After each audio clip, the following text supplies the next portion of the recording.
qoraalkan ayaan xalaq ku soo qoray barteeda Facebook dabeedna commentiyada oo dhan waxa la igu soo qorayay liinta miyaad rabtaa ma liin ayaad u xistay liin miyaad doonaysaa ma lagu xiraa rabtaa marka laga yimaado kaftanka iyo sidoo kale to hadallada waxaan rabaa maanta in aan dhalinyarada reer Soomaaliland inaan iraahdo hal eray inaan iraahdo yani waxaan la hadlayaa maahan odayaasha sidoo kale maahan caruurta yaryarka ee cadifada Soomaaliland ku jirto ma ee commentiyada cayda iyo meelaha igu soo qorqoray hadda oo san muuqaalka xataa dhamaysan qaar comments ka soo qoray oo soo ogeyn waxa sheegi doono marka kuwa la hadlay maahan kuwaas sidoo kale odayaashana ma waxa la hadlay wax weey dhalinyarada wax fahmaysa kuwa wax bartay kuwa maskaxdoodu saliimka tahay kuwa qalbigoodu wali nadiifkaya kuwaas ayaan rabaa maanta inaan fariin muhiim ah iraado fariin ay dib uga ay doonaan sanadaha dibna u soo xasuusan doonaan maxay tahay waxaan idin leeyahay laba siyaasiyiintii ayay seegtay ayaysan hal idin seegin laba siyaasiyiintii ayay seegtay mid waxay seegtay siyaasiyiintii idin matalayay 1960 ilaa 91 midna waxay seegtay laga soo bilaabo 91 ilaa 2024 siyaasiyiintii matalay ee adinkaysan midin sheegin sida ogsoonahay Soomaaliya waxay xornimada qaadatay 1960 gaar ahaan gobolada waqooyi waxay xornimada heleen 26 Juun 1960 calanka Soomaaliyana halka ayaa laga tahay si lamidana deegaan ugu horeeyay Soomaaliya degto ee xornimo qaata ay ahaayeen deegaanadaas laakiin maxaa seegay waxaa seegay calanka meesha baa laga taagnay inuu ka taagnaado oo ay dhahaan kolkii koonfurta xornimada qaataan 5 bari 4 bari kadib ay dhahaan warino imaada kaalay halkan baa calankii ka taagnay meeshan ayaana gurigii ka dhisnay Soomaali looga arimi lahaay inta noogu imaada koonfurta laba midab ay yeelahay inay u imaadaan oo iyada ku daba faylaan oo ay wax la qaybsadaan ama ma aha inay dhahaan idin soo soconay meeshiina jooga meeshina joogaynaa labadaas bay mid seegi lahayd labaduba maanta Soomaaliland jirta danbay u ahaa lahayd mid waa maxay hadii Soomaali u imaato Hargeysa looga arimiyo danbay u ahaa lahayd ayaga hoggaanka qabalaha ama ha haleeyaan ama ha sameeyaan midna dan kale u ahaa lahayd waxay maanta raadinayaan ay heli lahaayeen Soomaali halkaas bay kala joogi lahayd koonfur iyo waqooyi bay kala ayaguna Soomaaliland ama Soomaali British bay la bixilaayeen kuwaana Soomaali Talyaani ama Soomaali Hebelo bay la bixilaayeen Djibouti Faransa la bixilaayeen marka taas bay ahayd maantaas ay seegtay mid xigtaa waxay seegtay siyaasiyiinta maanta Soomaaliland matalay laga soo bilaabo 1991 oo Soomaaliya burburtay kala fadhatay ilaa maanta la joogo 2024 siyaasiyiinta matalay mid kala seegtay diyaad akhrisay buugga uu qoray ambassador Awil ninka loo yaqaan ee magaciisa u maleynay inuu yahay raadraaca Soomaalida buugga waxa ku jira meel uu leeyahay siyaasiyiintii Soomaaliland yani matalay ama qoyga matalay waxay tageen Yemen madaxweynihii xilliga joogay bay u tageen waxay dhahan waxaan doonaynaa inaan agleelno wadan la yiraahdo Soomaaliland sida darteed waxaan ka rabnaa aan garab nagu siiso tala muxuu siiyay tala wuxuu ku siiyay inaysan sidaas sameyn ee bedelka ay sameeyaan inay calankii qaataan qaramada midoobina la hor tagaan dhahaana inaga Soomaaliyada hartay taagan waa inaga inta koonfurta isku mashquulsantahay isdilayaan inay iyagu dhahaan anaga u taagan hadii la ku idmahay Soomaalinimada oo ay qaataan aqoonsigii Soomaalinimada oo saxiixii Soomaalinimada qaataan oo baasaboorkii qaataan oo calankii qaataan oo wixii oo dhan ayagu isku dabaritaan isaguna markaa uu ku taageeri doono garab ku siin doono talada may qaadanay tay soo laabteen maraac cagaaran taagteen 30 sano kadib meeshii maanta joogtay ay la hada taagantay wax isbedel ma jiraan marka laba siyaasiyiintiin ay seegtay midiyaysan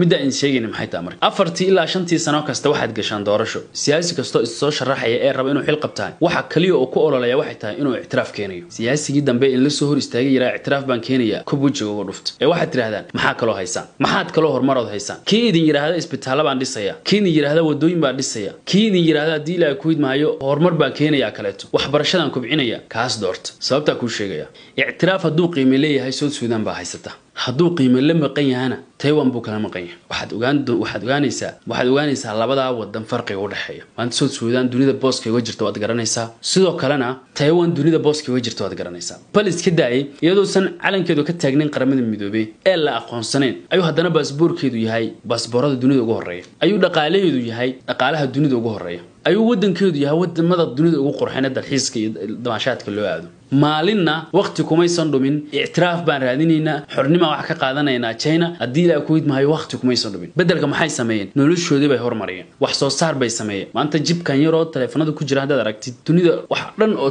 suuq geeya jibkan yariiska madowga ee telefoonada ku jira meesha ugu badan ee lagu sameeyo ama wadanka ugu badan sameeyo wadan kaliya sameeyo hadda ay raxata waa teewo dunida dhan bay u safrisaa dhaqaalaha ay ka sameeysaa ma cadadna ma xisaab dadkeedu waa milyaneero haddii ictiraaf raadin ay qiimo leedahay la helayo 30 sano baa la raadinay maanta kadib siyaasigii ama madaxweynihii u soo istaagay inuu yiraahdo ictiraaf baan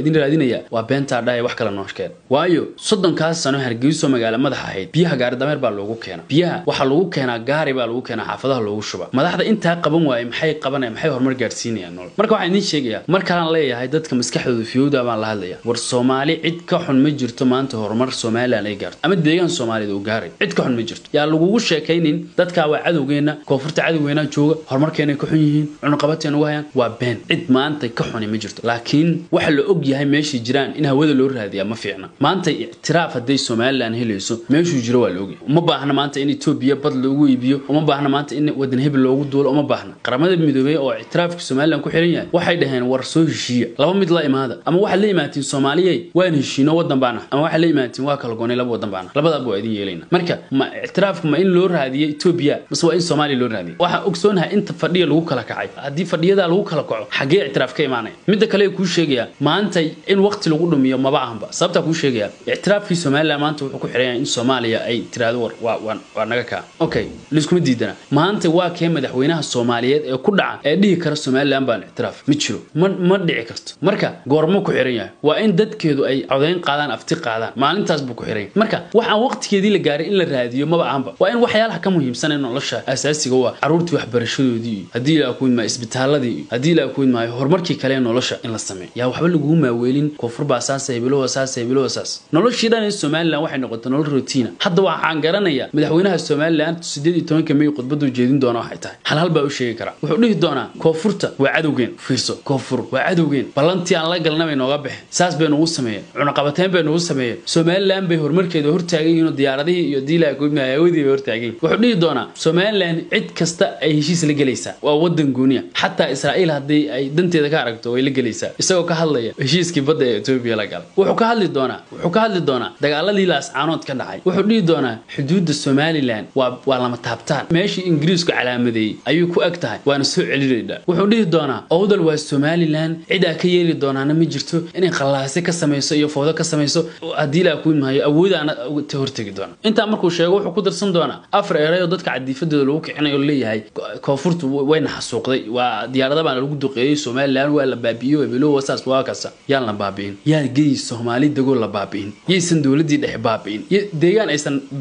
taangi marsiin ma jiray dad aysan layn ma jiro marka dhalinyaro mustaqbal baa leeyahay anu lama hadlayo odayaasha lamana hadlayo caruurta mar kale ku sheegaya ilmaha yarka lama hadlayo anu oo koobtiyada qaarkood isoo qoray hadda awga waxa la hadlayaa dadka maskaxdooda ay taamka tahay halkaas aysan sheegay waxaad u ololeysiin oo u istaagtiin oo waqtiga aad ku bixisaan sidii Soomaaliland horumar u gaari lahayd maalintaas cid idin diidi kartay ictiraaf ma jirto maanta Soomaaliland ay horumar sameeyso dhaqaale sameeyso hadii la ku imayo caafimaad hesho waxbarasho hesho Taiwan oo kale ay noqoto ictiraaf ma baahna ayada lagu soo daba feelay koonfurta intay soo guurto beelada war adinku noo taliya dadka Arabna waa adinku noo taliya calankaas baa wada qaadanayna kan buluuga inta xagga iska dhigno baalena kan baa wada hoos joognaa bal adinku noo taliya laakiin waqtiga aad geli lahayd maalin kasta koonfurta asaasna yeeshay iyo bilo asaasna yeeshay waxaad gelisaan wax kale oo ka muhiimsan nolol kale oo ka muhiimsan baa jirta yuusan been ku sheegin siyaasi aan kula qadiyadahay siyaasiyiinta Hargeysa joog iyo kuwa Muqdisho joog Nairobi maqaaxiya ku yaal cafeteria wax ku wada cabaanshaah Mareykan waxay wada fadhiyaan suuqa Carmel wada fadhiyaan Barisoto ku yaal Ingiriiska ku wada fadhi ku diraan diila ku iimaayo fiyaalaha magaalada marka dad sidaas isku ah yeesan media wax ay ku soo mariyeen oo saana baba waxaas dhan yaa mustaqbalkaaga laga dhoomin mustaqbal baad leedahay. Assalamu alaykum warahmatullahi wabarakatuh.